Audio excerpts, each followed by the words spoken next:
All right, so we'll begin with the minutes, and unless there are any changes proposed for the minutes from last meeting, we can put those on file. No changes? Hearing none, we'll put them on file. So the first update I think we just want to give everybody is from Nick. Do you want to talk about the greenhouse gas inventory and whether or not we have a pathway there to get that vetted? Sure. So we have a greenhouse gas inventory that was done by volunteers from Green Needham. I helped out a little bit using the MAPC's template and with some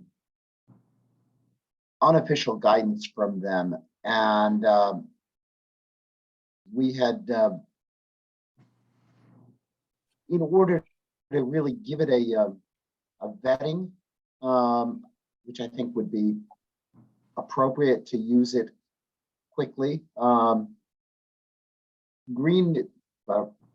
Back up a second. Kate had told us that the town cannot fund that because it's applies to private property. It's not just town buildings. So I reached out to Green Needham to see if they would fund the vetting of the GHG inventory and getting ideally MAPC to put their stamp on it, so to speak, and so that we would have a fully vetted and working version of the GHG inventory. And Green Needham agreed to pay up to $5,000 for this, just to get it done. I've reached out to MAPC. I've yet to hear back from them. I'm going to reach out to them again this week to see if they have any interest in doing that. I got the impression when Sasha, is that her name? From the MAPC rep, spoke to us a couple of months ago that this was something they might be able to do on an ad hoc basis. Really just to go through and question where are these inputs from, make sure we have as much data from a single year as possible. That's one of the challenges with the GHG inventory, because they want everything is supposed to be 2017, and particularly on the RTS data, we were missing some information, and Greg Smith improvised on a couple of things. So we're not there yet, but I think we can be there. Excuse me, if we don't hear back from MAPC, we'll have to look at a plan B and find another outside party to vet it. Nick, this is Stephen, do you have any names of other consultants that might be able to do that vetting for us if MAPC proves unable to do it? It may be something that Mass Power Choice could do.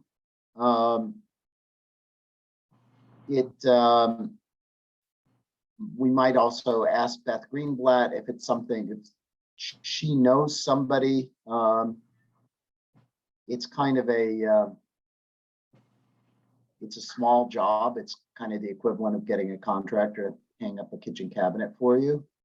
But I do feel strongly, and this was a discussion that somebody in Green Needham had said, well, we have plenty of qualified volunteers in town. Couldn't we find a retired engineer? And my feeling is I'd rather pay somebody from the outside to take a look and just say, yeah, this is good, or hey, tighten up this section. There is a Zoom call I'm participating, or webinar I'm participating in tomorrow, which is, they call it a listening session with MAPC for municipal governance. So if I'll raise that question. That would be great. Power Options is another company that the town has worked with on a variety of things, and I think they have the capability to do that. I'm not sure if they would be more expensive or not. And then there's a new, what's that new? There's a new list of pre-qualified vendors in climate action and energy management. And we could, it's on the state bid list. You get that one as well? Now, one of the So we- things, Resource out of there. Hank, I don't know if this is fully kosher, but one of the things we had talked about within Green Needham was if Green Needham were to fund this, would they be able to do it privately as a donation to the town? Rather than going through a procurement process, or rather than cutting a check to the town. I think we talked about Green Needham potentially just hiring directly, not having to go through the town, this, which would potentially slow things down, but That's the only way you can not go out for a formal procurement. If they donate the money to the town, we'd still have to formally procure. Okay, makes sense for us to just directly contract, I think, Nick. yeah, When I say we, Green Needham directly. Green Needham. contract. That Sorry, we. the other hat. put That hat we, back down. That yeah. we, not the Needham we. Right. Yeah. and so I think- will have some answers, and my second choice would be to go to Power Options, partially because I know they're eager to work with the town, so it might be a nice little proof of concept for them. Thanks, Nick. By the way, I think Kate clarified that the reason that the town was not able to pay for this greenhouse gas inventory was not because of its scope, but because of timing and budget. So we didn't have the Okay. budget available today, and it's also probably too small a budget to put into the fall warrant on its own. Yeah, But It is too small, and we would have needed to go ask the FinCom, and we actually decided not to take the FinCom on this right now. Because we're bigger. Right. Which is our next topic. It's probably a good segue. So our next topic is, by the way, before we move on, any other questions or comments about the greenhouse gas inventory? You know, I missed part of this discussion. There's no reason, if there's a couple of potential vendors for doing this, why Green Needham can't talk to both of them. to ask- Simultaneously. Right, Yeah. so, Just for speed. yeah, Yeah, it's a good point. okay. All right. So our next topic, the budget ask.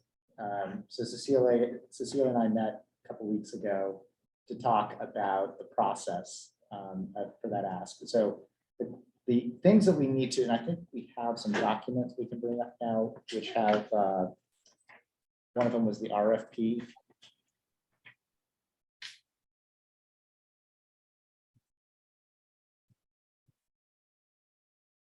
Ellen? Yeah. All right, let me share it out. And so I think, Andy, you were the one who brought this to us, is that right? Yeah. So Andy did some really great research with other sustainability committees. And in that research, we were primarily asking for what your engagement model was. But the conversation got into the contractor, the specific work that was asked. And this specific body of work sounded a lot like what we're asking. It wasn't a full consultancy. It was helping with the writing of the plan, it was helping with the greenhouse inventory, and there was, I believe there was a dashboard component. It was a 6-month contract, which also kind of sounds about like the time frame that we'd be looking in. And they capped it at just about $50,000. And Paul, I think you found some other towns had similar budgets.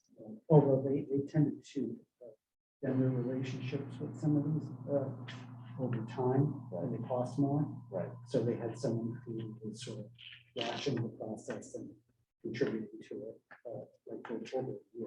Over it, yeah. So, and it cost them.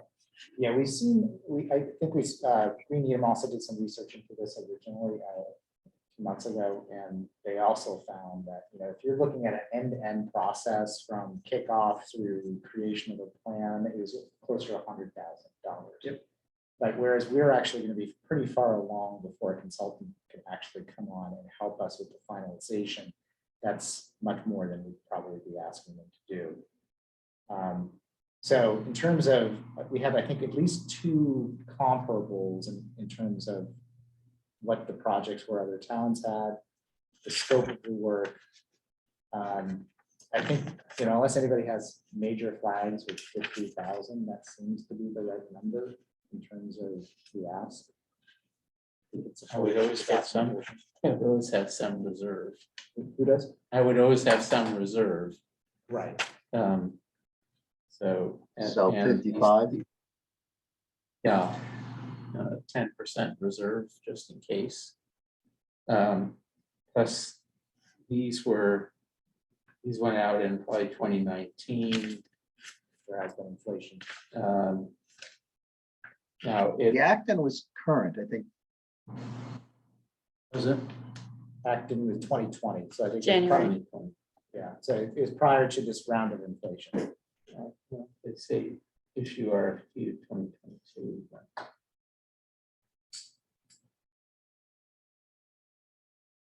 Yeah. And then we would be anticipating that there'd be further requests at annual town meeting. Is that my understanding? So one of the other things we need to think about is, an annual greenhouse gas inventory. What is that budget ask? It would probably be separate from what we're asking in the consultancy. Yeah. Unless that consultant wants to bid on both. Is that something we need to do annually, or does it change to a maintenance exercise? How does that work? Do we know? I'm going to plead a little ignorance on that. My understanding is that it's an annual tracking of your gas inventory. At least that's what I've heard from other sustainability coordinators. But I could ask that. I could ask, is it mandated by law that we create a greenhouse gas inventory annually, or is it less than annually that they can do? I think in theory, Stephen, it could be done if town staff had the bandwidth, since we're already doing, let's say, green communities reporting, a certain amount of the greenhouse gas updating comes from town energy use and from outside databases. And then there are other factors such as RTS activity. So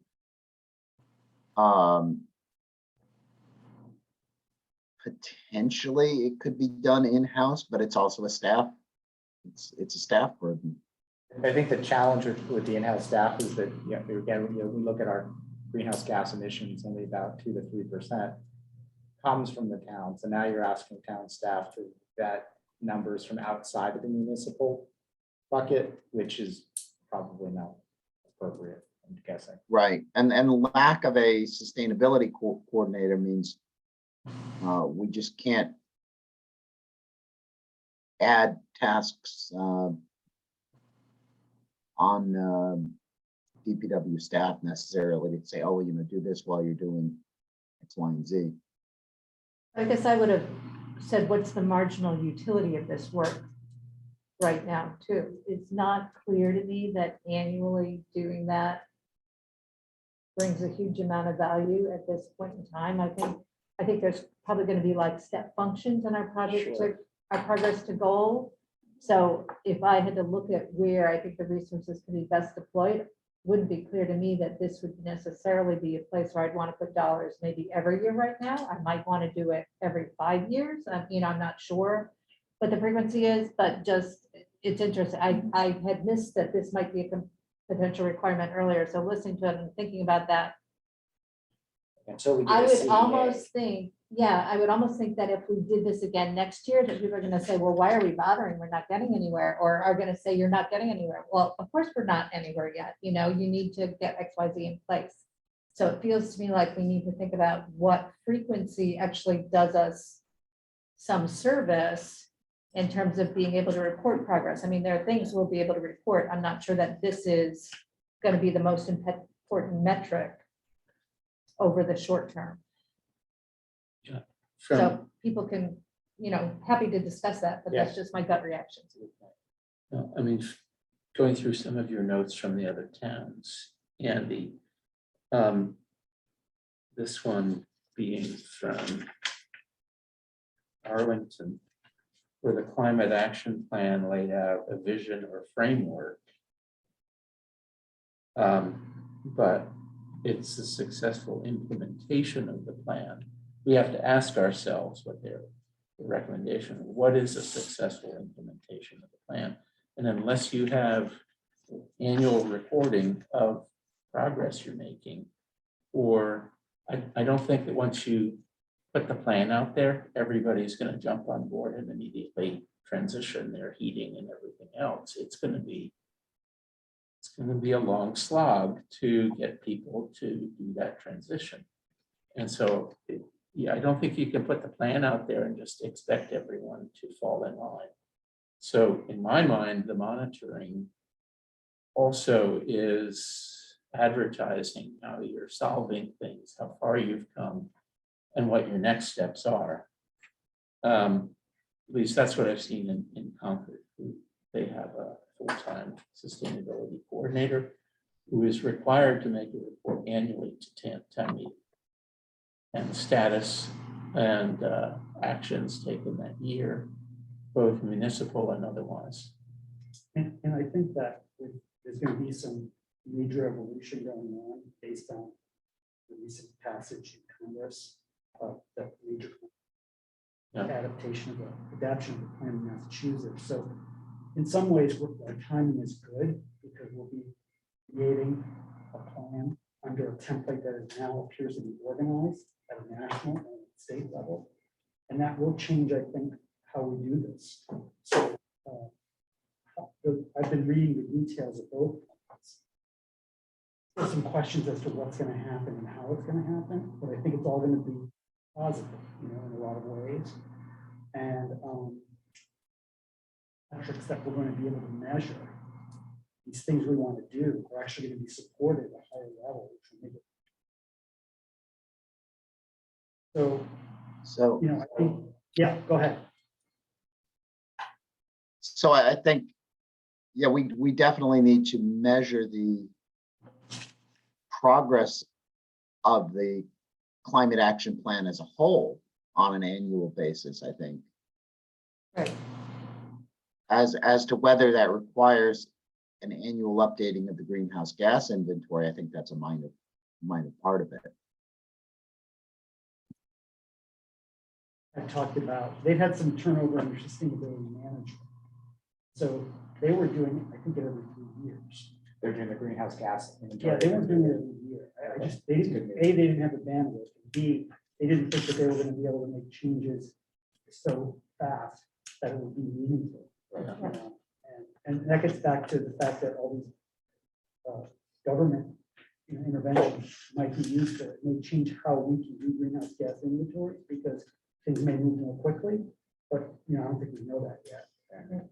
So there's related to the greenhouse gas inventory, or maybe it's more related to the broader question of reporting, is this notion of having dashboards, some sort of public facing progress report on your climate action.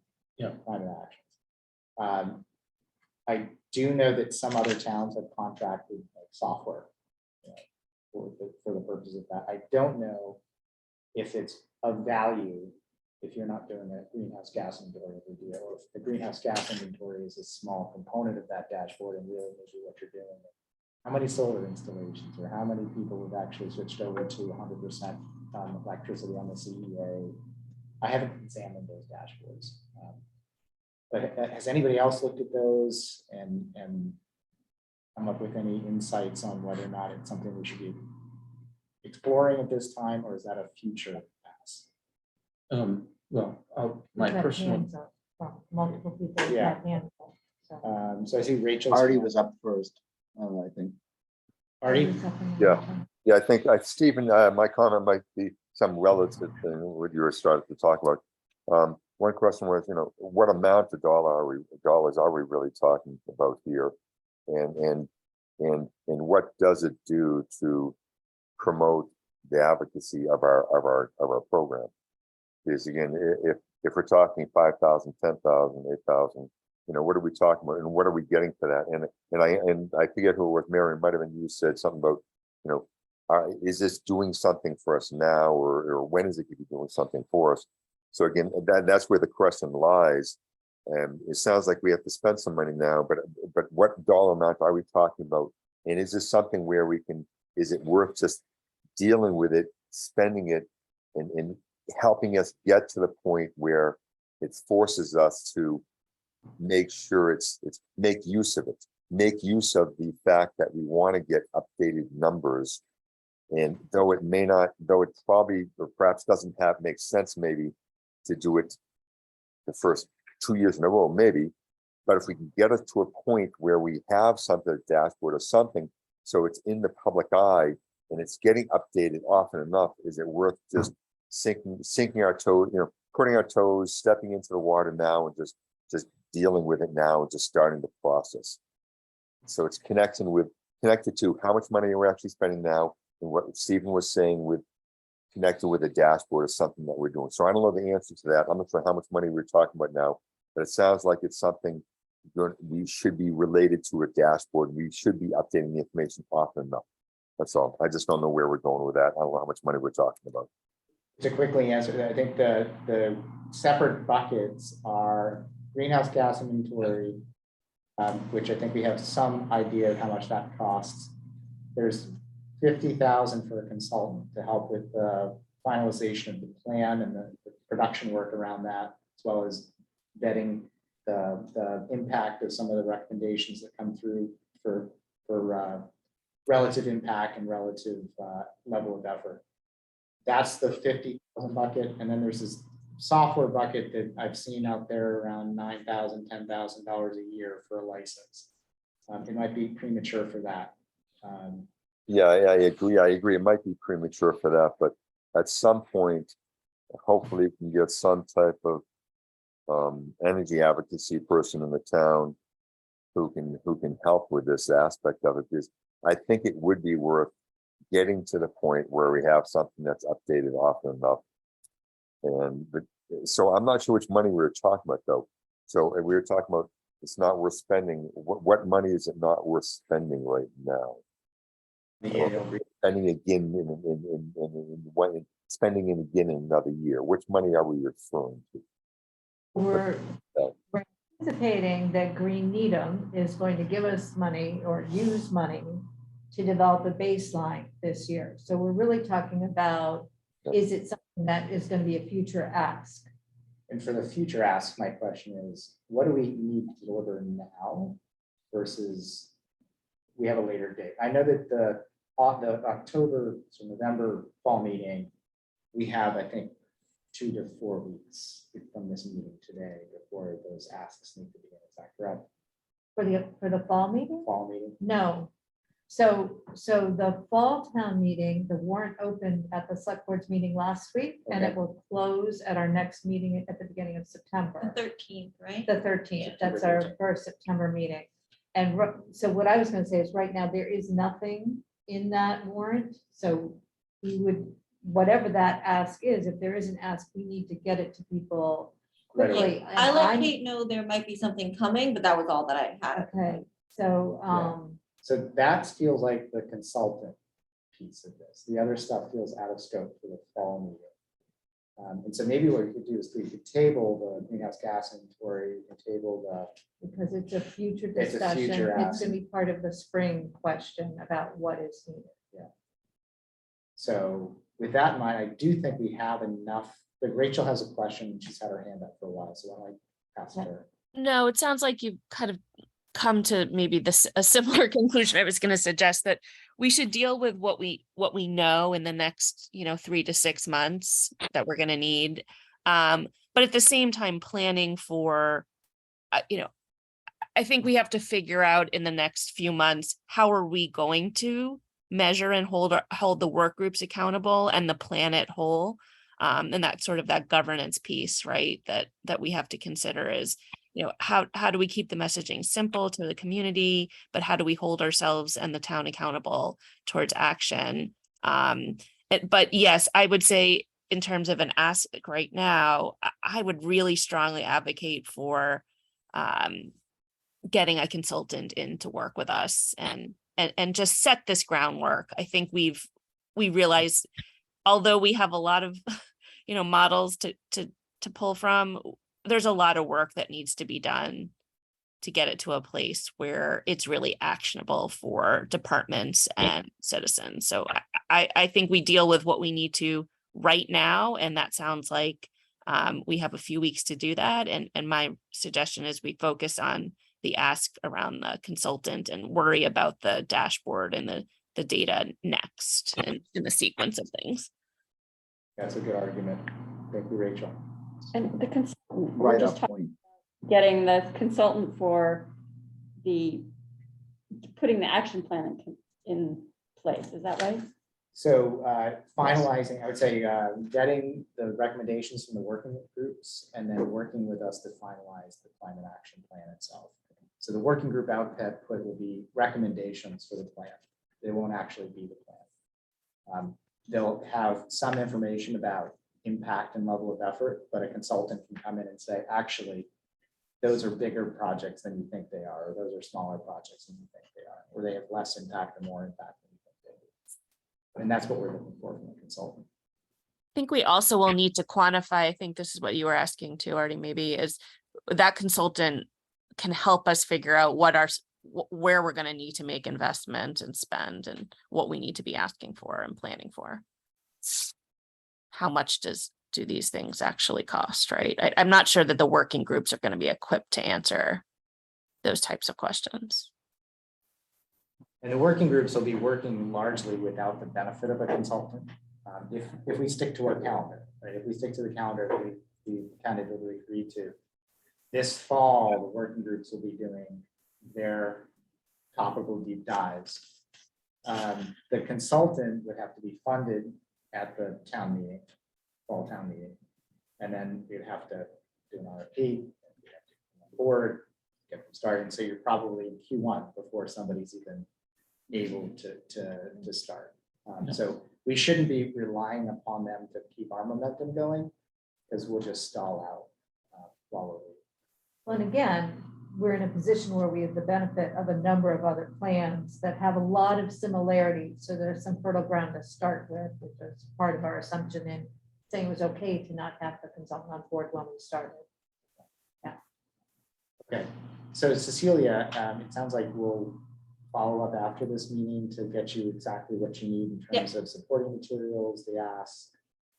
And I don't know, you said if we just give you in layman's terms what the article is. the town Yeah, I will can work make it on into an article, yeah. Okay, you- And who were the two towns that you thought were closest to us as examples? So Acton was one, and then the second was it not Andover, was it? Well, Wellesley has a sustainability coordinator. There was a second one, but I have to pull it. Okay.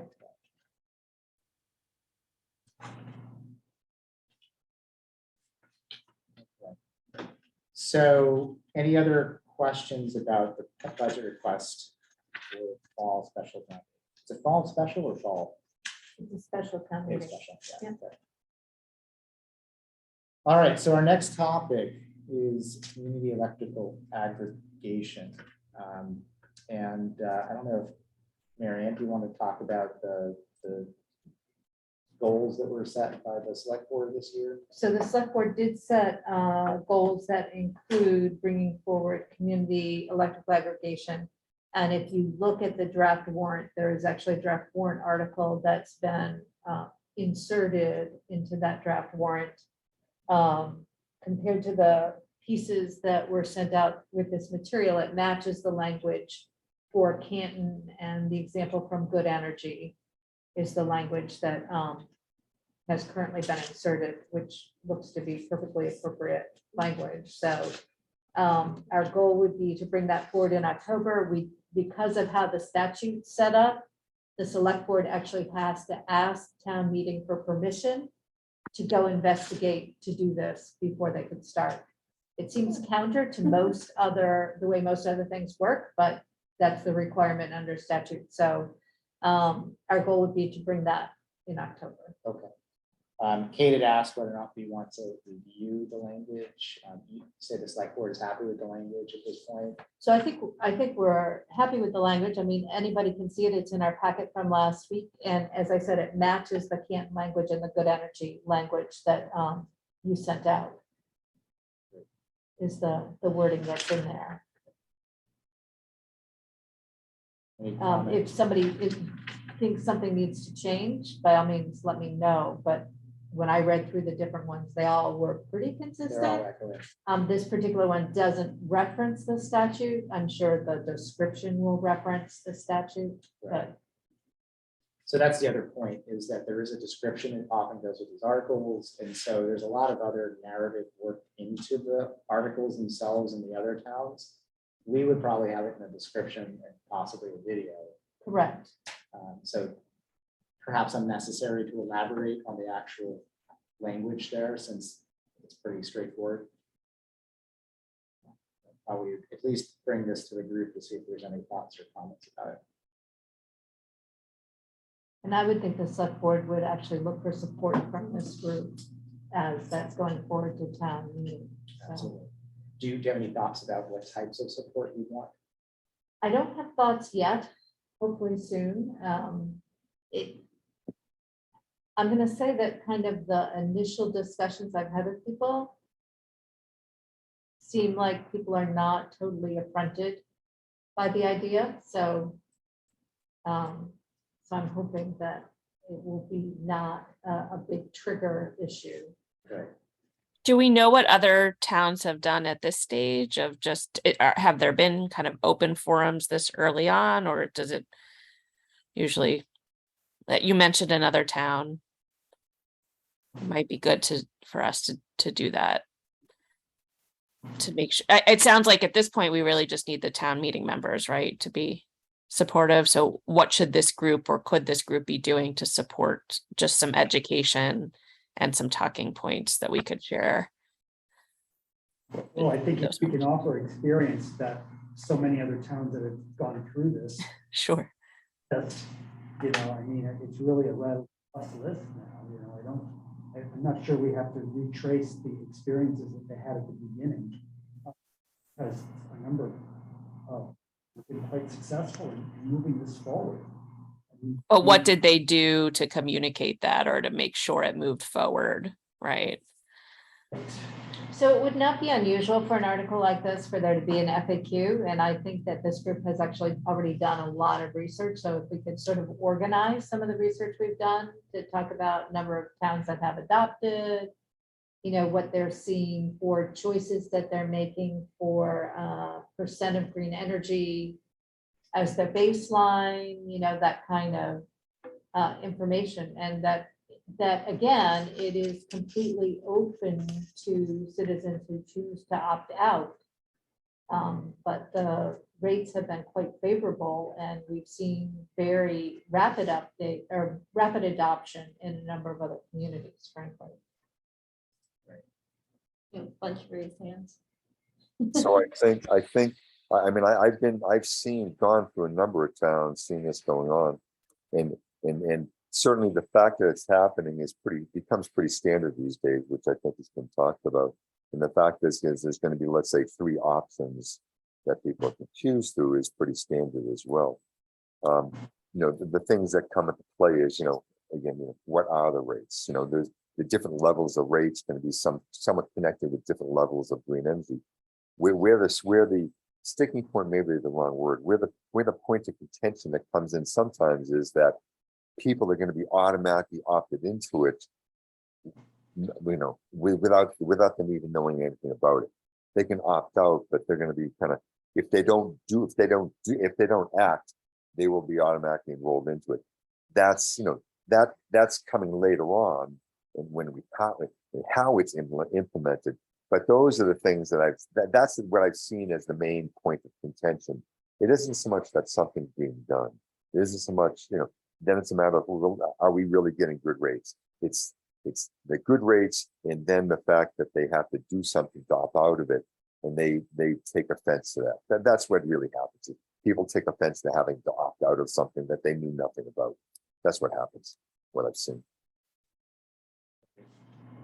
Kevin, Hey, thank you. I wonder if a good play would be to ask Green Needham to reach out to their town meeting members.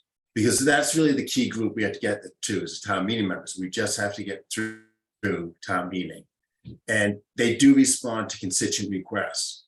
If they got calls from constituents and maybe the constituent supply is from Green Needham, that might, kick the ball up the field a lot for us. So it might be worth calling a strategy.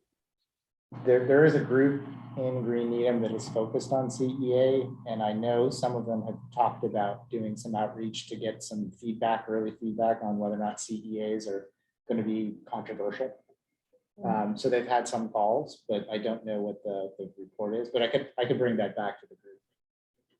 And we can see if we can expand that further. It certainly is a. Stephen, I can fill a bit in on that because the CEA people within Green Needham, and they're also working, the League of Women Voters is involved as well.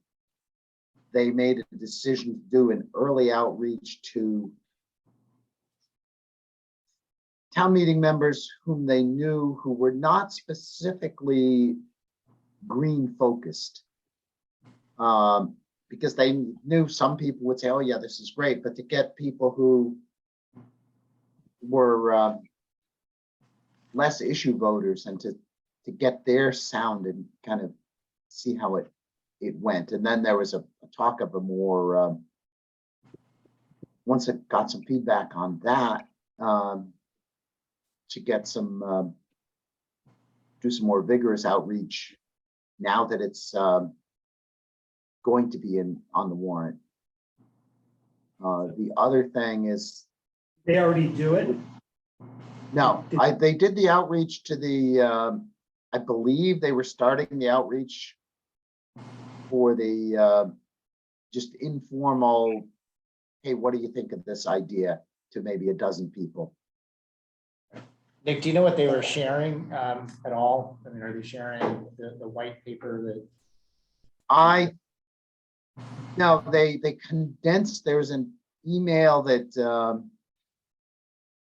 a very simple, maybe 2 or 3 paragraph email that said, this is the aggregation, allows everyone to buy in town to buy renewable energy. The goal is to get as much renewable energy as possible and have the same or reduced price. Something very succinct. We should double check. Be very careful. Yeah, I can. Promising a reduced price. Oh, no. That's something I jumped all over. You cannot promise a reduced price. And we had a call with somebody from Lexington who went on and on about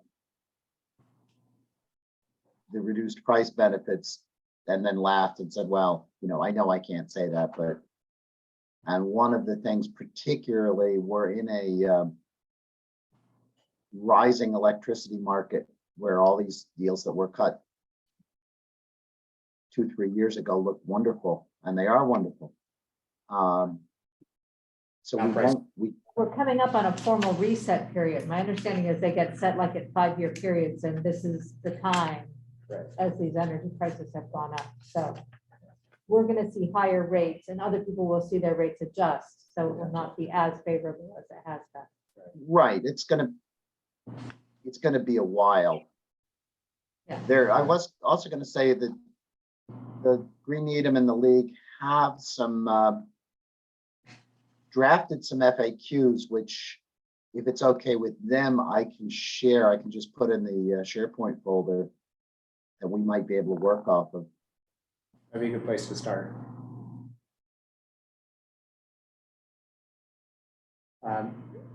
What about public forum besides town meeting, or do we wait until after town meeting before we do anything public? So I don't, if I have a sense that town meeting is going to be little deal rather than big deal, which I think is the way it's starting to feel to me, but I could be wrong.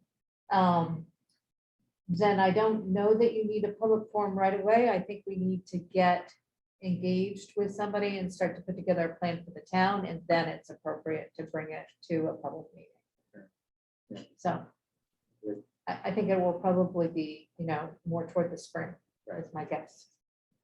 So it sounds like we can, Nick, reach out to Green Needham to see if they can expand their outreach to town meeting members. Of course, everybody here in this room probably has multiple friends, colleagues, friends, neighbors that are in town meeting. You could also reach out and take a temperature check. What we can do is get a, if they have a template email that can be shared among people. And that way, because personal outreach does work best. Right. And that's So what our we did with objective- the, Objective for the fall is to get this through town meeting.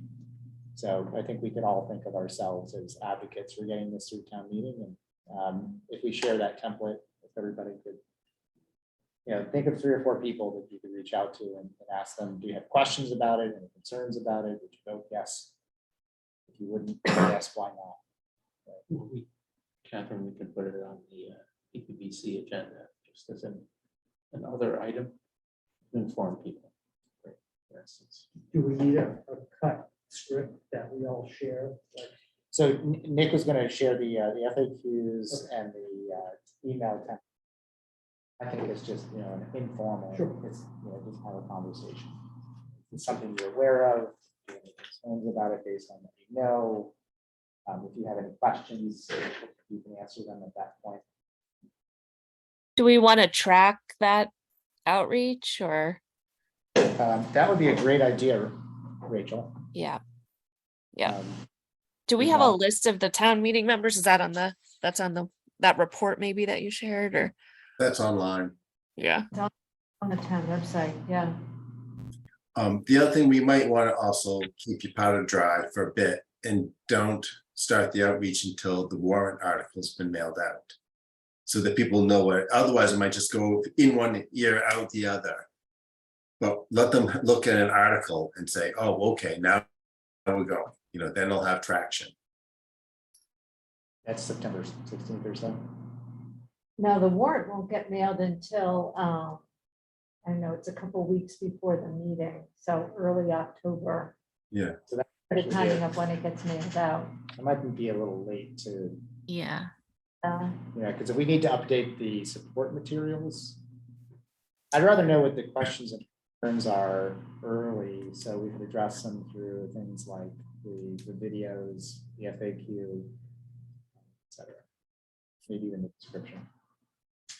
I think once the warrant's closed, September 13th, I mean, there might be reason to wait for the warrant to be closed, even though it's not mailed out, and you can say, okay, this is gonna be on the fall warrant, we'll be able to say that. But That's a good idea. So maybe a compromise, let's wait till September 13th. 13th, right? right after our next meeting. Exactly. Good. I think that's it on CEA. Any other topics, questions around the CEA? One addendum is that Rachel and I talked briefly about a framework for our outreach. So thinking in terms of who do we reach, how do we reach them, when do we reach them, and why. And so, if I'm thinking just about like the first thing that we would want to reach, this is it, the CEA, right? We want to reach town meeting members now. How are we going to do it? Probably personal one-on-one, phone calls, emails. When are we going to do it? September. It'd be nice for us to start thinking about, especially in the working groups. What are those items that we would fit into an overall communication framework, so that we can start to build some of the tools and processes to support that. We don't have a sustainability coordinator. We don't have a marketing arm. It's going to be bootstrapped for the most part.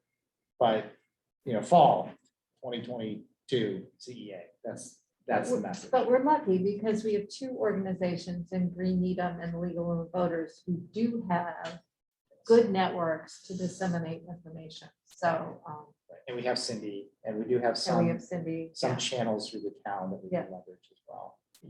Yeah, and Cindy's suggestion was to create communications around key milestones, which I think is what you're suggesting here too, right? Is, as the working groups think about those actions, is look at those key milestones and ask those questions as part of that planning process and that implementation or research is, is this something we need early input on? Is this something we need to just get feedback on after the plan is, set and we can do it.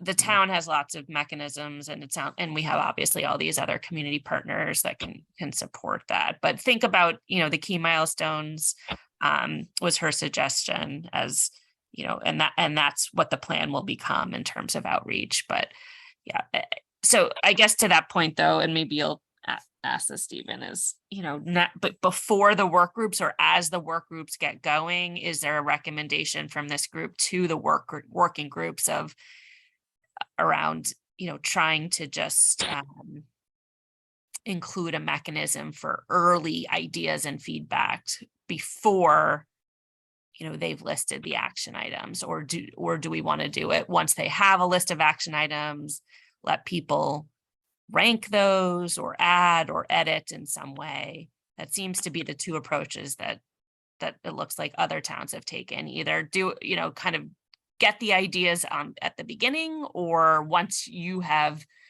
put some thought into it, test those ideas and punch holes in those with a community outreach or support. Asking all great questions.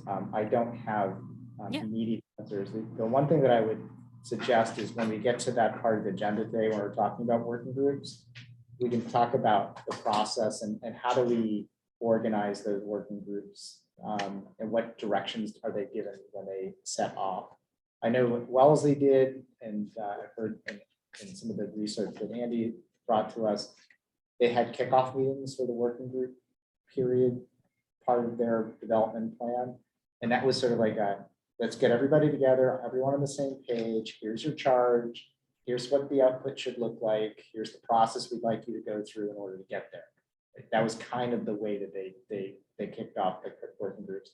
I think we should probably think along the same lines. Are you thinking one meeting with all working groups together? One meeting, you try to bring in as many people. Now, Yeah. the chairs are all here, right? The chairs are in this group. So not everybody from the working groups would necessarily be able to attend, but we probably want to invite everybody so they understand what's expected of them. And that when we talked about last time, this group, these people are going to be doing more of the heavy lifting, because sometimes the working groups will bring people in from other committees or other staffs that are already committed. We can't be, taking over the whole apparatus for what we're doing. We have to do a lot of the heavy lifting here. So that'll probably be part of the discussion as well. Okay, I think that's it for CEA, and we're pretty much on task here. So Nick, are you feeling well enough to go through your recap of the meeting? Sure. Yeah, I can survive that. Yeah, 5 minutes. so 5 minutes there. So you take us. So we did a presentation of our PowerPoint overview for the development review team, which included a lot of department heads. Generally, and this was in conjunction with a presentation by MAPC, politely received. It's not something that I think one of the key things that came up was the real pointing out. David Roach, the building inspector, pointed out, for example, that in some cases he's having trouble. He's got somebody building a house who wants to go all electric. He can't get Eversource to get enough power to the building. And so while I think there was a general support, for our program, there was we'll be getting some good feedback about reality from the department heads, and which leads me to think that we're going to need to somehow get somebody from Eversource involved in providing input to our working groups, because that's the thing you hear all across Eastern Mass, across the country with decarbonization, is the utilities aren't ready for it and they can either help or hinder. So I would say that was the biggest takeaway. It was good to inform people, but that we're going to need outside help beyond the town on this. And I don't know if you want to add anything, Hank, that I might have glossed over. No, I mean, that was a key takeaway. The planning director who runs the meeting typically understands that there will likely need to be some zoning bylaw changes. And as you all know, those can take a year or more to develop and then get approved. But we did talk about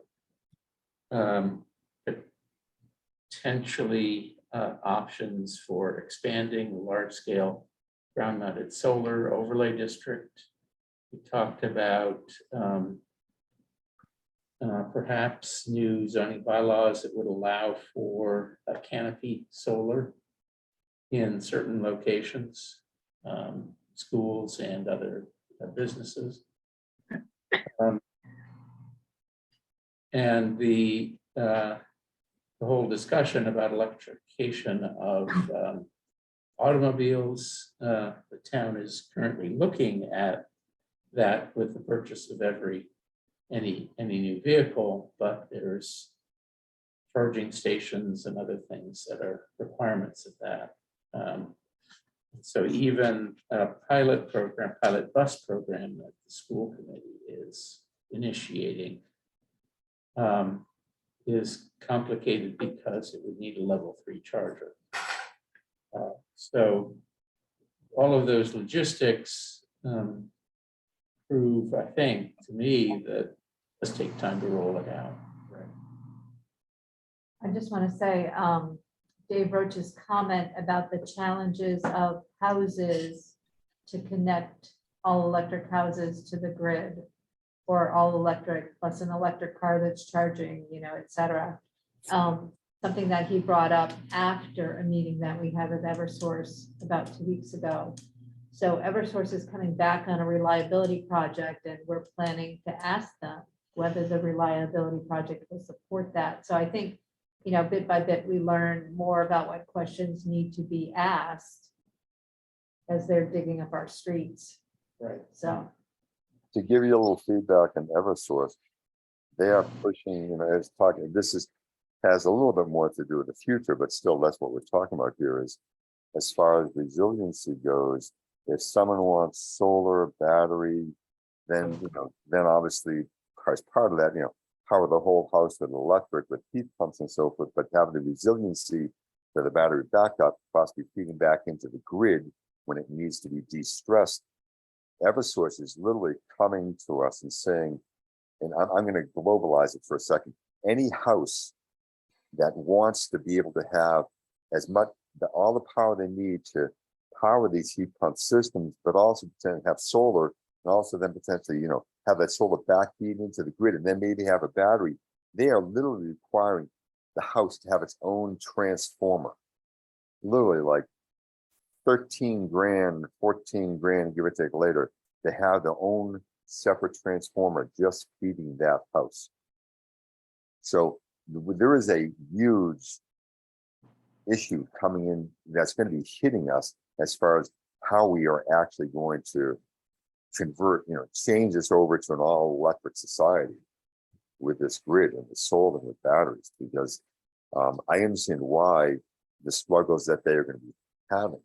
I mean, they're hitting, they're already hitting up homes, upgrade transformers if they just have, let's say, quote, a regular solar system, And then 3 other houses on the street are back feeding through that same transformer. They're already hitting up. The next straw that breaks the camel's back is a person that pays for that upgrade. So we are going to be hitting all kinds of obstacles coming into the future related to this. So Dave is, right on step with what's going on.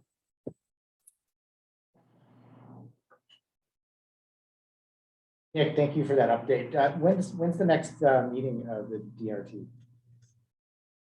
They're monthly, but they usually get canceled because there aren't Topics. Okay. there aren't topics.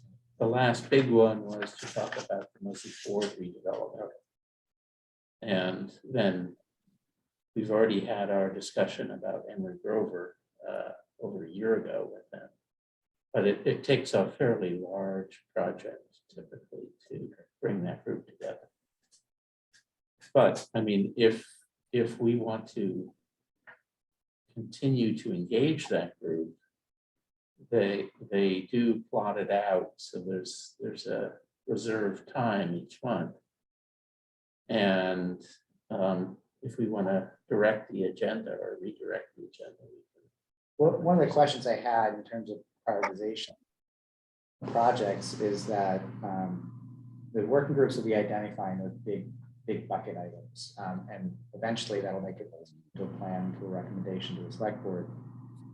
Would the select board rather some of those ideas go through a DRT process to vet and suss out all of those issues, or wait till they get prioritized first from the select board before taking it to it? Yeah, I don't know what the proper process for that is. I think it probably is helpful to have it go to DRT to be sure that all the various issues might be considered. Because that could be one way that we think about engagement through the working groups, as opposed to trying to draw department heads into the working groups, which pulls on their time. If they already have a venue for this, maybe we could be thinking, okay, let's take 4 What are the questions this month. checkpoints? Yeah. I think that would be a great idea, just as a simultaneously very high level and very nuts and bolts audience. And that's one of the things I really appreciated, never having met the DRT before, that combination. Good. Well, that's helpful to know. Thanks, Nick, for the update and for going to that meeting. So our next section is not on the agenda, actually. It's a thank you for somebody who is going to be leaving after this meeting, but has contributed greatly in his time here. And I talked about Andy Catala. Thanks. Really appreciate all the support you've given us over this very short time, but you've made a big impact. So I'm thinking about the research you've done here, the research you did for the water pump station solar array as well was fantastic. Giving a quick summary of some of the things that Andy's worked on. Did you want to say anything, Hank? Because I know that you work very closely with Andy. Well, I hope he learned something. We certainly learned a lot from him. And we are counting on the next generation within this community to lead the path forward. So spreading the word through both your college friends and back through high school friends is a very important next step. And of course, you're welcome to join us online anytime at every meeting. And we'll even send you an invite if you want, but No pressure though. We know- He does have studies. we know you have other obligations starting soon. And hopefully we'll be in the implementation phase, and we can, if you're interested, talk about future summers and future projects. Thank you. Excellent. Thanks, Andy. Thank you, Andy. Thank you. So we Thank do you. actually have, actually I don't have to print out. Do you have the documents, Cecilia, that Andy? Yes, Which one are you? This is the one that's the stakeholder engagement. Yeah. Yeah, if you could share that, that'd be great. I thought Andy might be able to do some.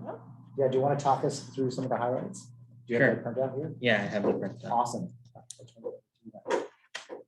So this was contacting originally 5 towns that were said to be close to Needham, or similar, and 4 of them responded in the end, 2 of them by email and 2 of them from a phone interview. And the highlights of the phone interviews are in here, and also the text of the emails. So some of the highlights were, as expected, generally people said that in-person events were more impactful. But the timeline of these towns was such that they sometimes couldn't do in-person events, or some mentioned that they didn't know COVID was coming, obviously, so they had to rely on Zoom events, which they said were still useful, but ultimately less impactful. Some other highlights, I think Arlington, Arlington's energy manager, Ken Pruitt, had a interesting response to the final question, which was more general feedback or anything we should do, which is a cap on individual measures at 30.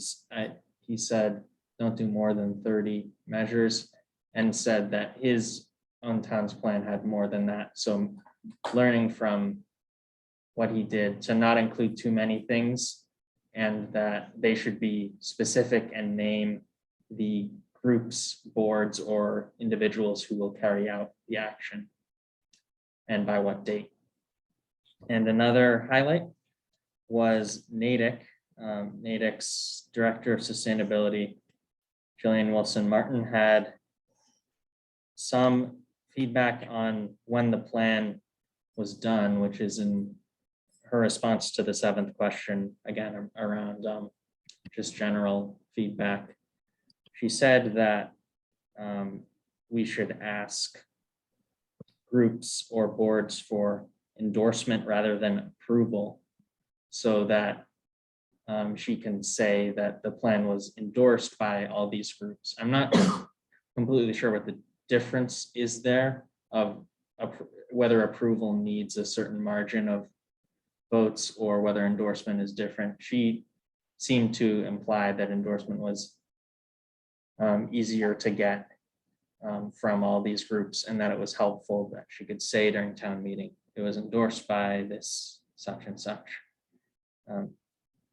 And let's see, she also stated that, contrary to 2 other towns, that solicitation of information maybe isn't so important at the start, which Acton and Melrose stated that whether in a question about solicitation versus informing, that solicitation was better at the start and then informing once ideas had developed.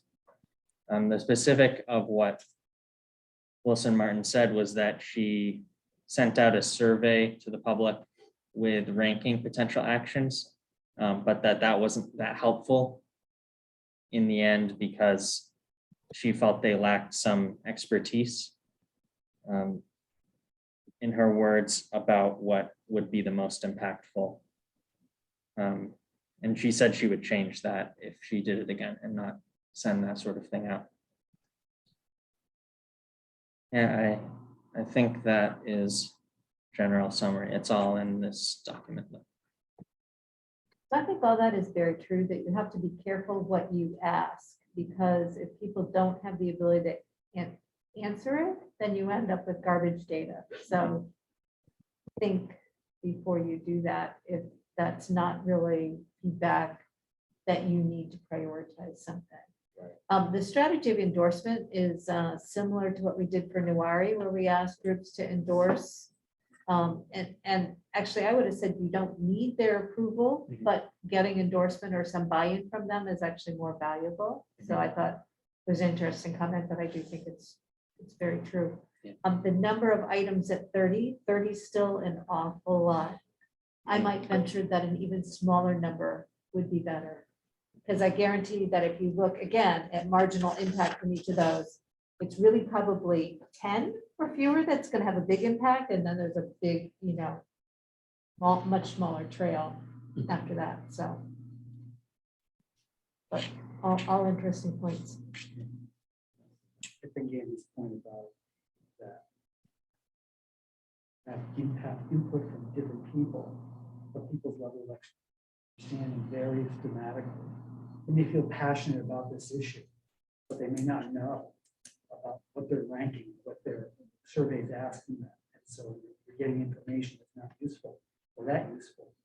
And so I think the working groups and the leadership are going to have to lead a little bit and offer information up front, not to bias people, but to give them guidance. Right. So it makes it a little easier for them to understand. I think it's kind of Andy flushed out support that as well. Yeah, a good example of that would be like electric vehicles, Yeah. right? One of the biggest things an individual can do is to, when their car needs to be replaced, either not buy a new car or buy an electric car or hybrid, right? Then your survey could be more about, what are your concerns about this? Is it range anxiety? Is it charging? Is it speed? Is it power? Is it the ability to haul a trailer? What are the things that you're concerned about? Because we could use that information in a public outreach. Yeah, I mean, they talked about 30 pieces or 30, and we talked about 10. You can make an argument that it may even come down to 5 or 6, big ticket items where you save a lot of carbon, and, giving people information about those up front and then having them talk intelligently about those, thinking about that is going to be really important. So that's a great thing. I think the challenge with bring the list to a manageable is going to be keeping it to a small enough list that it's digestible, like concrete enough that most people can see actions they can take in it. And so I don't know how you balance that, but maybe taking the EV again, electrifying our transportation is a task. Well, if you're the fleet manager, well, that's your role. So what can you do for squad cars? What can you do for buses? What can you do for dump trucks, right? I don't know how you kind of combine those two in a usable document, but it'll be the balance that we'll have to figure out as we go forward. Well, that's why in the description for the consultant, you talk about conduct the technical and cost benefit analysis. So that's going to help significantly with the prioritization.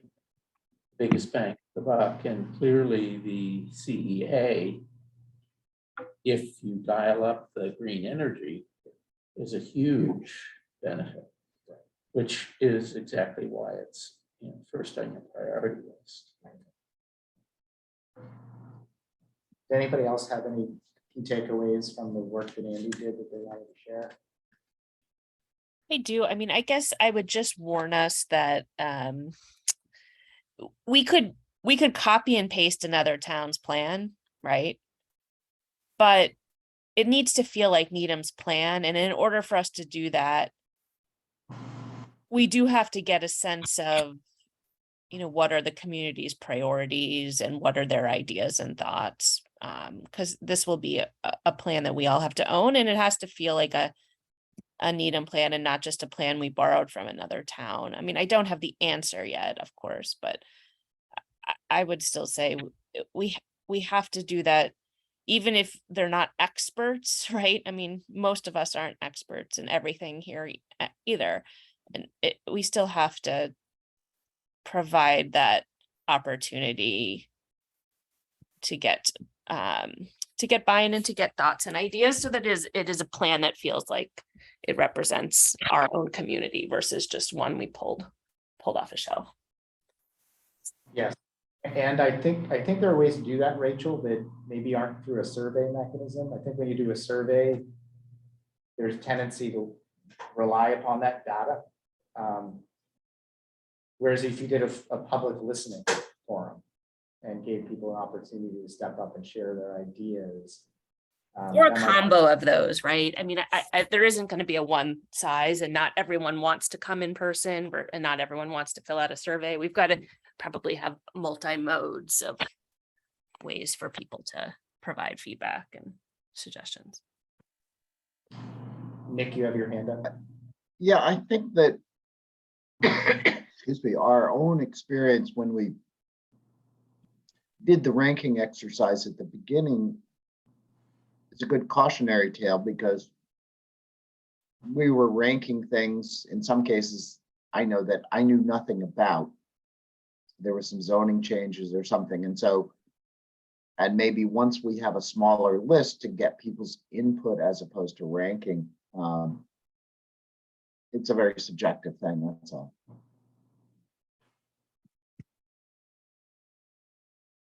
My key takeaway just generally, Andy, is that I think they all echoed that early, often engagement from stakeholders is critical. Thanks again for assembling that. That's Okay, very good. Very good, Andy. Thank you. so we are right on time, pretty much. So we're gonna switch over to the working groups, and I think most everybody, we all have all but one wish list. And I put them into a spreadsheet so that we can look across and see whose sort of wish list is has which categories. And I think you'll notice that there's actually, I filled in for Natasha. oh, you did, thank you. I didn't speak with her, But but I you guesstimated. guesstimated, okay, That's why it says draft. draft. Thank you for doing that, Hank, that's helpful. So you'll notice, I think right away that, planning board, for example, comes up in a lot of the columns. One of the things that I was hoping we could do today is look through each of these individually and then maybe do some horse trading. I don't think we're going to be able to get multiple people from planning board on board. If we're lucky to get one, We have two. we already have two, right? We have two. So there you go. So do we need another person at all from planning board? I think we should think about who are the must-haves in each of these groups, for these groups to be able to get the knowledge that they need to make their recommendations, the buy-in potentially for implementing those down the road. So maybe we could just zoom in, Cecilia, on the zero emissions transportation to start. Yeah. Column B. Remember where I put this? Yeah, this is gonna get in your way, isn't it? Maybe up top, you cover the.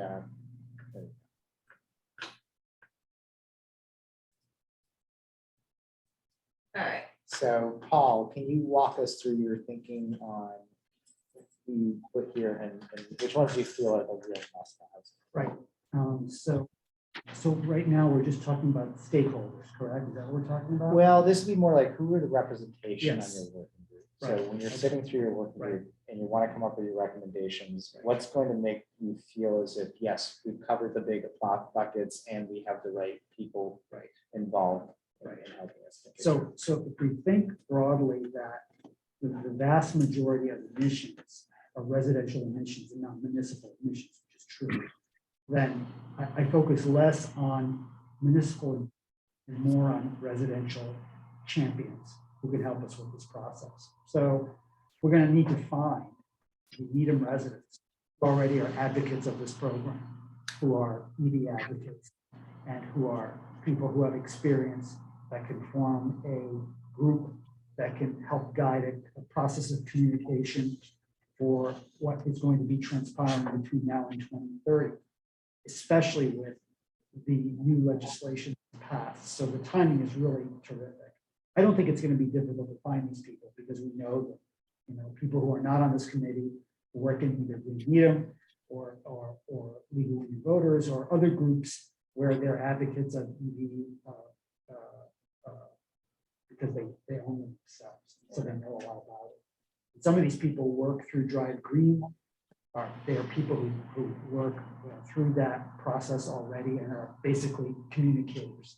And so we need to identify them. I know some already, and so we can do that. And then we need to move towards community groups that are active in the community for things besides EV. So when we start to think about bikes and trails and other issues, we're going to have to engage those groups in the town. I think I need more help on that, to engage the types of groups that do that kind of stuff. Those are smaller ticket items. Biking and active transport are smaller ticket items, but that's going to be important as well. And then from the municipal side, I think we're going to need to identify people from school, police and fire and Department of Public Works, at least one or two of those people who can may not be advocates for this yet, or are afraid of it or understand it. But there may be people within that realm who already have had buy-in. Maybe you know those people. I don't. And we need one or two of those people who could recognize that the municipal transportation system can and make a transition to EV and plugins immediately, because it's just not that difficult, frankly, you know. Who else? Then the other one is employers. So that if we're beginning to talk about infrastructure for transportation, basically it comes down to electrifying your transportation and then driving less. How do you drive less? You either commute, carpool, or you drive less. You know, by transport. And so how do we work and partner with major employers who people go back and forth every day from Needham to Boston, and who will do it in an inefficient manner? I do, which is single person in one vehicle driving every day back and forth, back and forth. There are no partnerships that exist as far as I know, besides shuttle buses on site for all these institutions. How can we leverage some of that with tons of people? And then finally, there's these budding communication media groups that now focus on EVs and transportation. Clean Power is one of them. Drive Green has some programs, although they're kind of shut down right now. They're not doing so well. When you try to call them, they say we're behind by 3 weeks. We'll talk to you in 3 weeks. But Clean Power has their own programs. And I was impressed by Concord's communication and website, which is very active and really good. And so I think we already have some templates that we can rely on. So, you know, my list is not that long. It should be a little bit longer. And I'm open to suggestions about other people who within the infrastructure of the town or within the community, and more community and less town in my mind, because again, it's mostly residential driving cars around, you know, so we have to capture those people and help us move this forward. So from the municipal side, John Regan, who's the head of the fleet, Okay, yeah. is already engaged in that discussion. And He's interested. yeah, Yeah, yeah. and I would say he also provides input and feedback to police, fire, and the school department on their fleet as well. So if we couldn't get the second person, he would cover input for all of them. And then Ann Galati, who's the head of finance for the schools department, has appointed a guy by the name of Robbie Avdella, who's been doing research into the school bus. And they're looking to do a pilot program with 1 or 2 buses. And their procurement issues. So in the next warrant article for the replacement of their next school bus, they just need to change the language, the way the language was changed in the other vehicles for looking at EV, hybrid, and other gas-powered vehicles for replacement. So they're developing a strategy that will probably take a year or 2 to go. How do you spell the last name? It's Havdala, I believe. Dollar. He was in my speed dial. And, you know, I don't want to minimize municipal role. So for example, if you are driving around in town in your large car, but you see a police officer buy in an electrified vehicle, that can have an effect or impact on people who are seeing that the town is making an effort to do this and the police are doing it. or a fire truck has been electrified or plugged in, then the town can have an impact that individual citizens' behavior, and so I still think it's important. And the green bus, I think the question I would have to the high schoolers Yeah. is, all right, which seniors are going to give up their pass to park their car and take the green bus? Because buy-in requires transitions like that. Yeah, it does. And are you going to do ride a bike day or that kind of stuff? Yeah, I think, the whole high school thing with those two lots full of cars is a part of rite of passage amongst young people, and getting them to change their mindset about like how their future aligns with that transition Yep. is a huge challenge as opposed to the rights of adulthood and so forth. But, Andy can speak to that perhaps much better than I can. I'm gonna level this up a little bit. So we're focusing on the participation. You're getting into the weeds here. Now. Okay. Okay, so I think that list looks pretty reasonable. Okay. I don't see any. I'll add on those. The one question I have is, because I do know employers are on the other lines as Yes, well. yes, and if we yes. wanted an employer to focus on anything, would it be transportation or would it be buildings or, something like this? Yeah. But let's get back to that. Joe's not here, so I'll just skip over to Nick for now. All right. All right, can you walk us like 5 minutes or less through your thinking? Yeah, so I'm looking at clean energy supply really on a couple of major items, one being the CEA, which sort of we're starting that bus rolling, which would be obviously with select board, town manager, Green Edom. I should add the league on there as well. And then the other major area with clean energy supply is encouraging, promoting, expanding use of renewable energy, both on private and public buildings. And one of the things I see, I put the PVBC planning board, DPW in there, recognizing that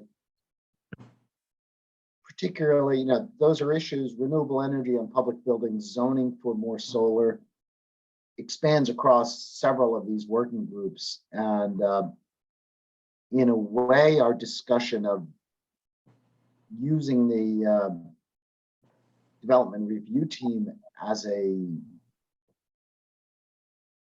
vetting agency, I may not need all of those people on at all times. I do think as we get the other items, looking at promoting community solar, I do think it would be good to get business input, probably through the Chamber of Commerce. Somehow, I want to get some Eversource involvement. And if we have a human being that we can work with, a community liaison, that would be ideal. Even if they're not a regular member, I don't know if they have to be an Edom resident, but just to get somebody who can help us both, give some back and forth. It would be great to get, the faith communities are very good on outreach. And then to get some youth involvement, just general input. If you were to think about like your most important potential people from that list, sounds like Eversource was one of them. Who else would you say is a must-have? I mean, I would say as a regular contributor, probably somebody from the DPW, just to, even if it's just to point out issues. We've got a good batch of resident experts, which overlaps with Green Needham. The business community, to a degree. I put finance and procurement really only on a, that's really more of an advisory issue, focused around a couple of questions. For example, to what extent would the town up its renewable energy purchases? That's not a permanent thing. They need to sit in weekly and wrangling with meetings. Okay. Board, do you feel planning board is necessary for that? Or is that more of a when you need a question? You know, that's more of a networking thing, and that could be handled through, really comes under climate smart zoning and planning as well, presumably. And through the DRT. Same for PBBC, you know, if we're. Great. Any comments or questions for Nick? I'm trying to be sure at the end of this that I understand the distinctions between net zero buildings, clean energy supply, and climate smart zoning and planning. And I'm not sure I'm fully grasping those right now. But I guess I was thinking that Nick was talking sort of up a level in terms of macro, a more macro picture of energy supply with Eversource rather than down at, I mean, I'm thinking something at the planning board level is going to be driven more by what's coming at us from the state with new stretch zoning codes and things like that. That could be one, but it could also be like the overlay districts. It could be solar canopy zone. Yeah, I whereas- think the clean energy, as I see it, the clean energy supply really looks at, we want to get producing energy, we want to do the CEA, we want to produce energy on public and private property where feasible, which then does overlap with both net zero building and climate smart zoning, but it's really more the, I suppose, to your point, it's the high level. How do we promote this? How do we encourage this? How do we, what kind of goals do we set? And then there are other options like a community solar where residents can buy from an outside solar development. How do we, so it's less of a heavy lift for the planning board of the PBBC, I would say. You could also do like the density, fill in residents, that type of stuff would be in there as well. Yeah. These categories, by the way, came from the MAPC document. Structure. Yeah. What I would say is that the PBBC was looking for guidance from the elected boards as to whether solar should be considered in every new and renovated building in town. Because right now they look at it as being, we're code compliant because the roofs are solar ready. But is that going to be part of the construction of a building? The construction at Sunita Williams, we put solar on the rooftop, but only after we had sufficient funding left over. Whereas if we're going through MSBA in the future, and we say from day one, it's a goal for this to be net zero or as close to net zero as possible, then that becomes part of the basic program. And actually the MSBA participates in that goal, but it has to be set from the beginning. And we're going through the school master plan now. And whether that, if that's just, oh, do whatever is code compliant, we will not get there with public buildings. And likewise, this whole question, the latest bill, and I don't know how it came out, whether Newton and others are allowed to require that there be no fossil fuels in future new building construction. 10 In other words, 10. Well, 10 We're in towns. a pilot. And it's only after they make their affordable housing goals. So, They did 10%, right? yeah, so I think that from a PPPC perspective, they've been asking the question For that guidance. for that guidance.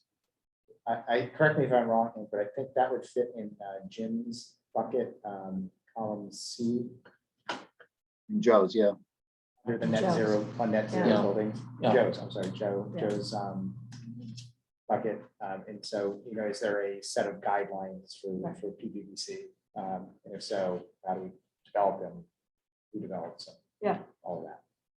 I would tag in not just PVC, but building maintenance, DPW as well, when we do make like any renovation that's not a brand new building, having that as a goal set would also be helpful. That's good. Because we're going through the RTU replacement at Elliott and Broadmeadow right now, as part of the energy analysis is part of the scope. But is the town gonna be prepared to perhaps pay for, a more expensive solution? So since we're on this topic, Hank, with Joe's category, he's not here to talk us through his thinking, but if we could go through, it seems like he's not using necessarily the same terms that we would use.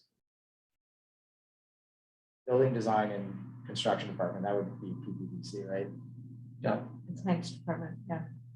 Oh, is that what the title of it, building design and construction? department? Yeah. Oh, there we go. that's our department, but we report to the PPPC. Got it. Okay, thank you. Is this the, do you see anything missing in that list or anything that? Sure how much the zoning board would play into this one, but planning would. And certainly building department would. And I would say someone from DPW, or building maintenance, the Yeah. director or assistant, because we'll be maintaining said net zero buildings. So zoning will play a part if some of it is defined under special permit. So we'll see what happens. But Uh-huh. And the big users.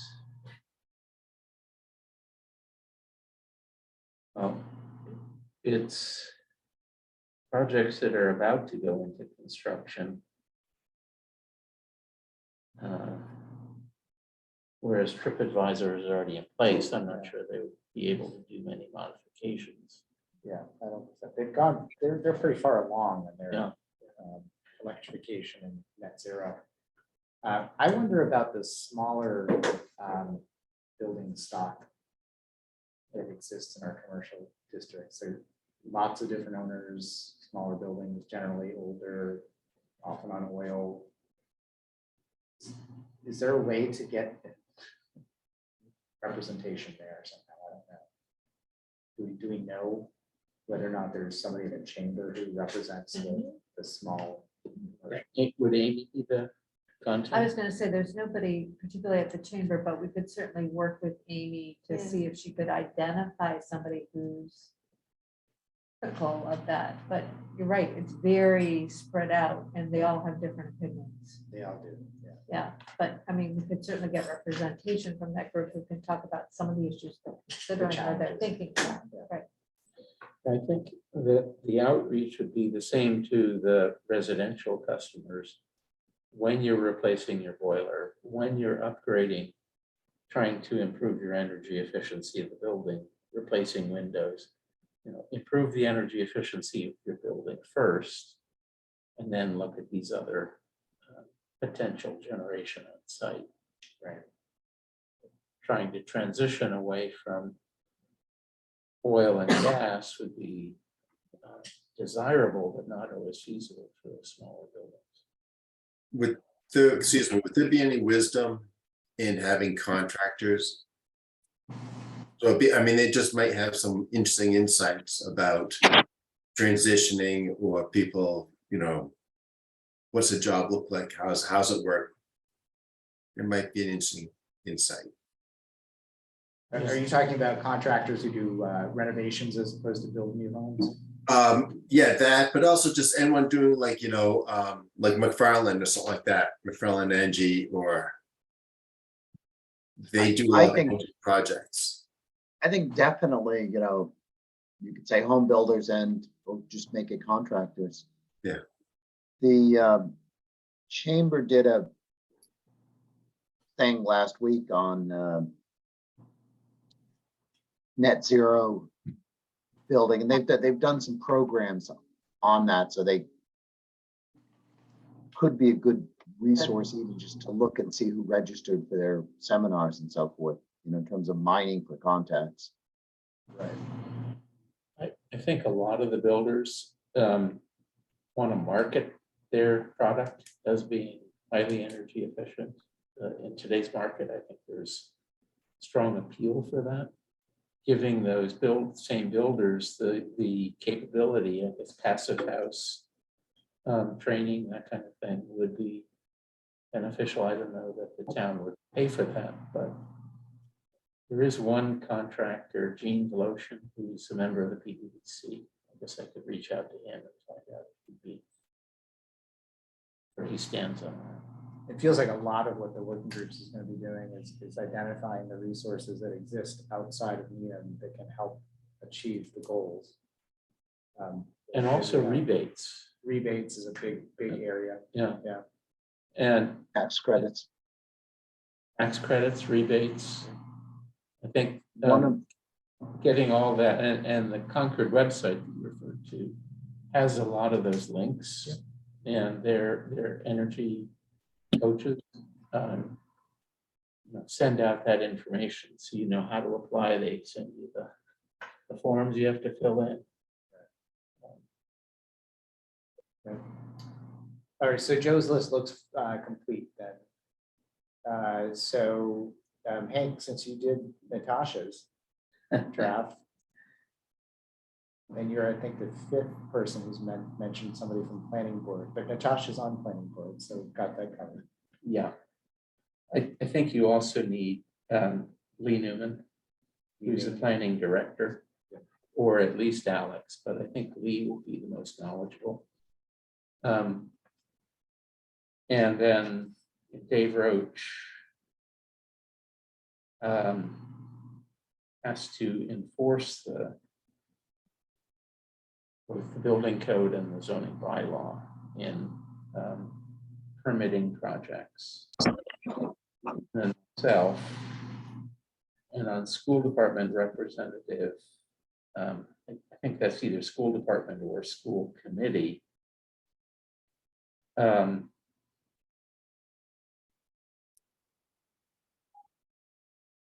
It's not zoning planning.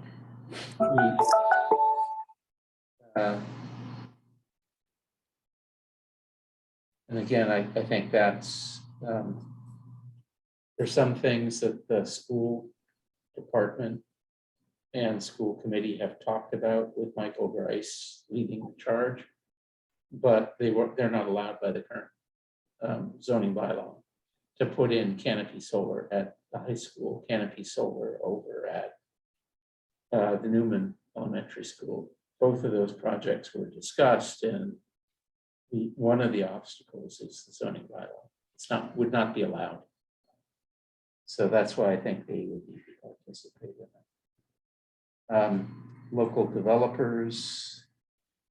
The developer for the Muzzy Ford site seems to be very well on their way to, I think their LEED Gold is their target. Gold is their target. And whether they'll achieve that or not, I don't know, but I think those are We told important. them we're expecting them to achieve it. You are, okay. But so that will be a signature development and a very important one as sort of leading the charge within the business community. Housing Authority will be looking for CPC funding for renovations. Hank, excuse me for a second. There was just something recently that said the Wellington Group that I believe bought the old PTC building, which is slash the old Polaroid building or location. They're going net zero. So I'm sorry to interrupt. You had just mentioned Muzzy, so I figured I might as well throw in the Wellington Group. It looks like they're putting that building to a net zero building. That's great. Didn't know. I think on that front, it'd be helpful to get them to come in and tell us what their hurdles are. What do they need? What changes do they need in the zoning bylaw in order to do that, if any? Yeah, I think it was interesting on the webinar to listen to Northland talk about what they had done, or what they were doing to put passive house in that Northland development. But they didn't talk about zoning issues, which kind of surprised me as being an obstacle there, Mhm. at least on new, so. Yeah, I know in some of the other towns, they don't subject themselves, their town projects, to planning approval. They take, Actually, I'm sorry to interrupt, guys. I have a hard stop at 8 o'clock. We do as well, Artie. okay. So, but I think Natasha needs to weigh in on this. Okay, great. So we can follow up afterwards. Yeah. Artie, do you want to go through your thinking? Okay, I'm just gonna quickly go through the wish list, which helped develop some of the stakeholders. Things we're talking about, or I threw in there, we're talking about needing some type of tree bylaw, something related to stormwater mitigation, composting townwide, composting, educational efforts, and awareness, just additional awareness of wetlands and streams and rivers. Certainly food waste reduction, and it has to do with everything within town, homeowners, businesses, schools, and so forth. And, eventually leading to a prioritization of habitat, air quality, land, and so forth. So, in going through that list, and I'm sure there's some missing components going on here. Conservation Commission was pretty obvious. The Needham Planning Board, I'll be honest with you at this point, I'm not 100% certain if they need to be on this list. I put the Needham Health Department on there because we're talking about food waste and composting. I thought perhaps there was a seat for them to be at this table. Department of Public Works makes some sense. The RTS director makes sense. Olin College, because it's the only college in town in essence, and they'll have a huge food issue going on, and I'm sure they're already doing something quite well with it already. The school, we know the schools have something going on, and I'm sure we can all do better. I put into the Needham Housing Authority because they're an integral part of the community, and they're to communicate with them, the authority there, as far as what can be done to get that part of a community on board as well. Green Needham is obvious. I know some people within that community that have already had food reduction or a zero food waste as a passion already. And then the Chamber of Commerce, simply because a way of just helping a better pathway to as many businesses as possible. That's where this list came from. What about high school students? I think, yeah, my apologies. You're right, Nick. I said school committee, school admin rep. You're right. There needs to be They were very active Yeah. with the some of the waste reduction. yeah, you're correct. Yeah, you're correct. The high school students, absolutely. That should be on the list. Rachel, apologies for typo in your name there. Do you want to walk us? No problem, no problem. Are you already, did you? Do you want to go through your list real quick? Yeah. So I think the governance piece, if I'm reading what some of the other towns have done, is about kind of three goals, right? It's making sure we're acting as leaders from the town, we're providing the right resources and some level of accountability. So kind of keeping those three things in mind. Some of the strategies that Wellesley outlined were around integrating sustainability into policies and procedures, and resiliency, working with the community and community engagement,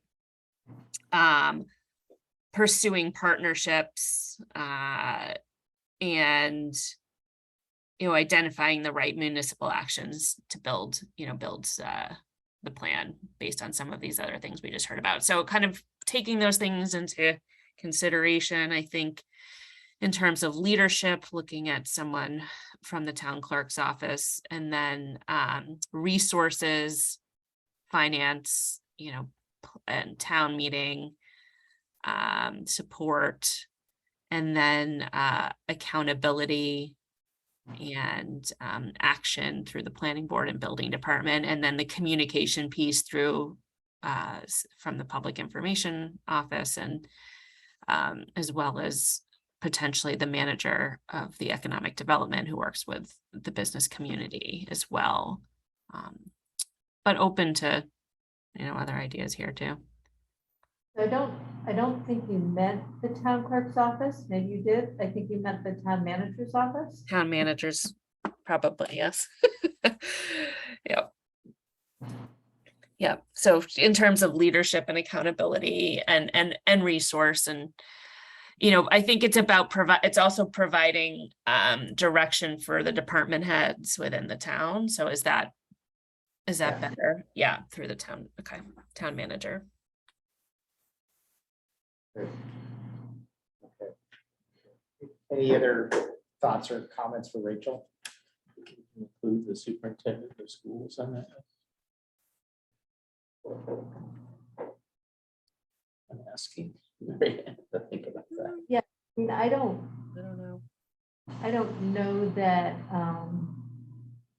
that's something that you're gonna really have them spend time on. Usually the town manager will liaise with them Mhm. when, but maybe you acknowledge it somewhere there, and certainly he'll be a participant. Yeah. I mean, I think Michael Grice is sort of leading that charge on the school committee, and maybe that's an area of contact. How about League of Women Voters? League of Women Voters for Governance? Yeah, they're all into the civic stuff, so, Yeah, I mean, I think in terms of it could be what we talk about, reaching the community, reaching out into the community. Maybe they would be a good partner here too. They might have some research that they want to share from other communities on this as well. And since they're sort of focused on government. Yeah. Right. Okay. I like that. Well, thank you for walking us through that, Rachel. So I was thinking if we had time, we could do a little horse trading on this, but in the interest of time, I think what I might suggest, if everybody agrees, is that maybe Nick and I could take this list in the next week and try to identify where there's maybe too many people drawing upon the same resource, and reach out to those teams and try to figure out who gets them.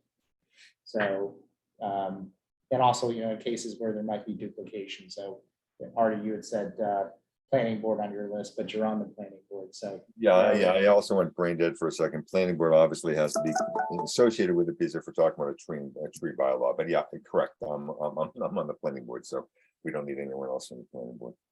As a first step, trying to get this list whittled down so there's not a lot of duplication across, because we're not going to be not going to be able to get people to participate in multiple working groups, and we're not going to get boards to participate in multiple working groups. So let's focus them on where their biggest impact can be. And then I think the next step is we need to start thinking about names to put to these buckets, because they're just empty buckets right now.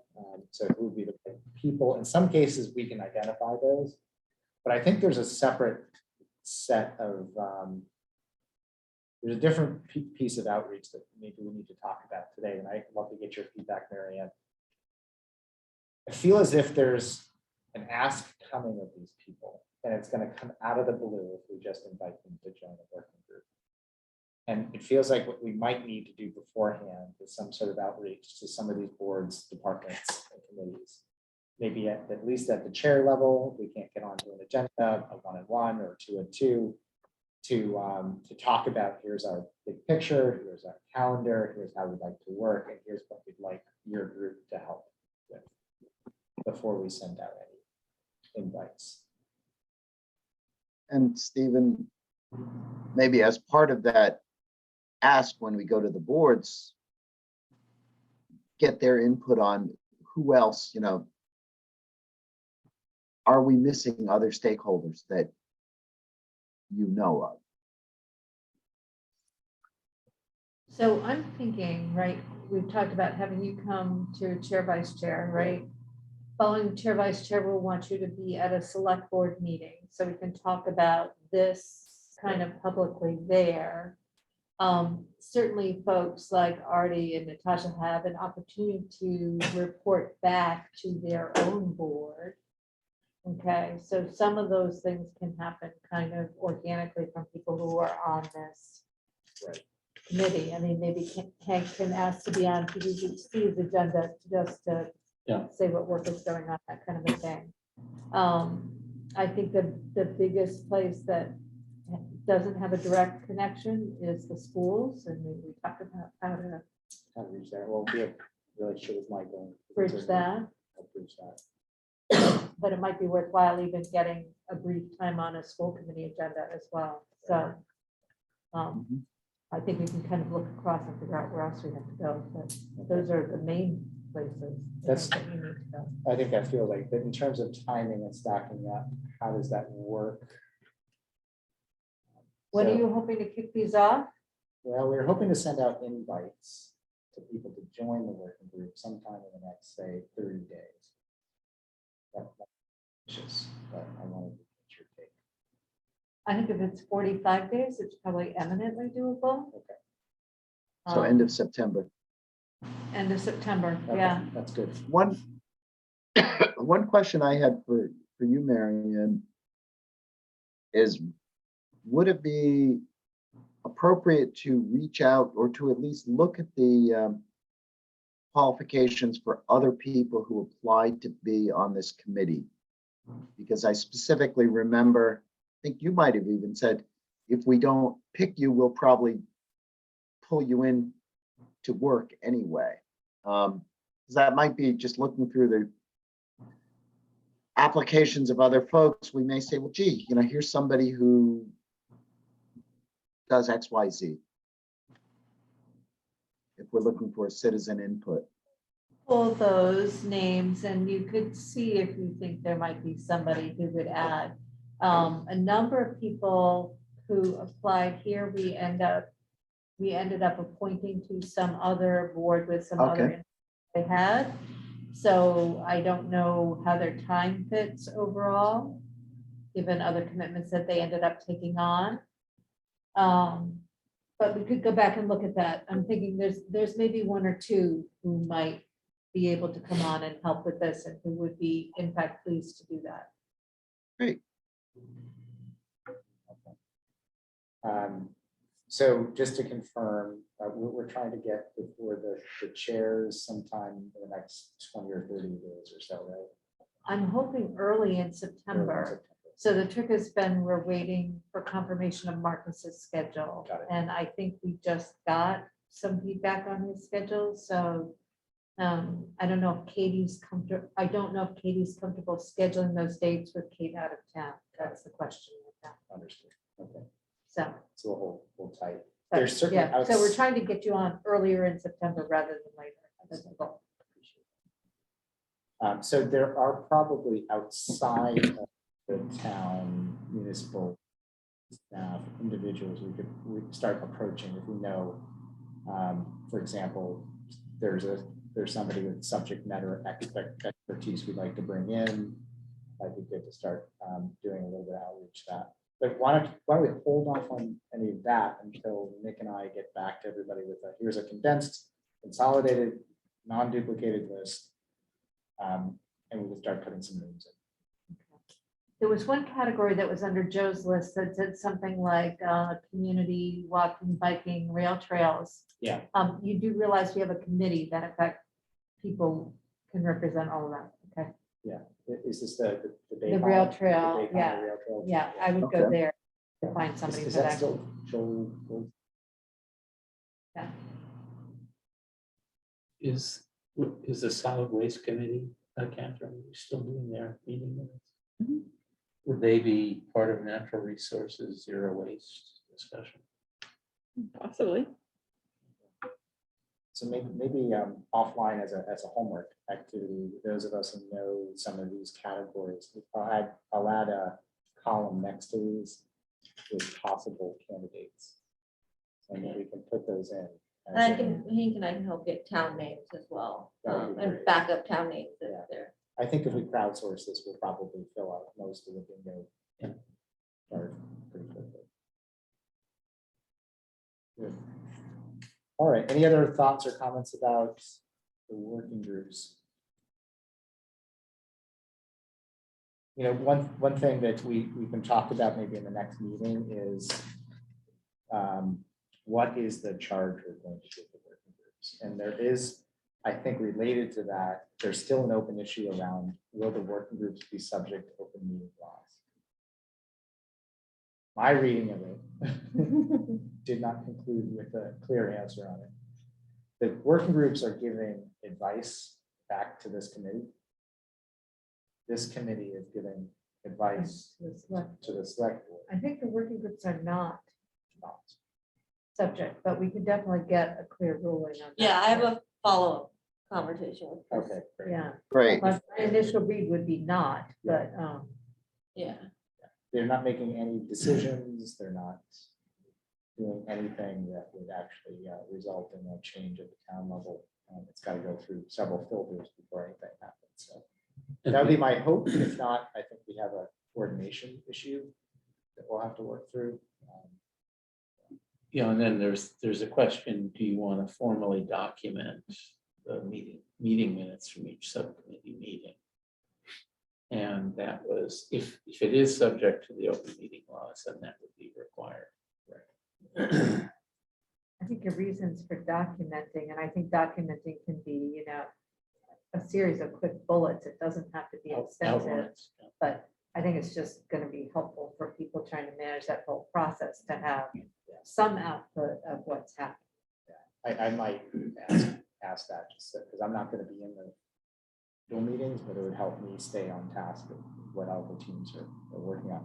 And then if we need to course correct, we can do that instead of waiting until the end of the process. And if the leader of each group takes on that responsibility or appoints somebody within the group to do that. Yeah. I think So that this is, would be- these are, I think, all the details we'll have to walk through in terms of that initial meeting after we constitute the working groups. Did MAPC have any draft charters for these groups? Did they created a structure, but they didn't have something? I haven't seen anything. I've asked a couple of coordinators, actually, the I one have to, I have to jump off, guys. Sorry, guys. I'll talk to you later on. I talked to You're Rose, right. they had a private consultant, not MAPC. And so I think that's proprietary information we don't necessarily want to Okay. share. But I'll keep looking to see if there's a template we could use. If not, we're gonna have to create it. Huh. And you're trying to decide whether I think the work product is public, but okay. All right. I think that is all of our agenda today. For a motion. I don't know if anybody would like to offer that. Or we could stay and talk for another. I move hour. we adjourn. Do you have a I'm second? happy to go. Second. home. All those in favor? Aye. Opposed? Opposed? Unanimous. We are adjourned. Thank you. Thank you. Thank you, Andy. Hi, everyone. Thank you, Andy.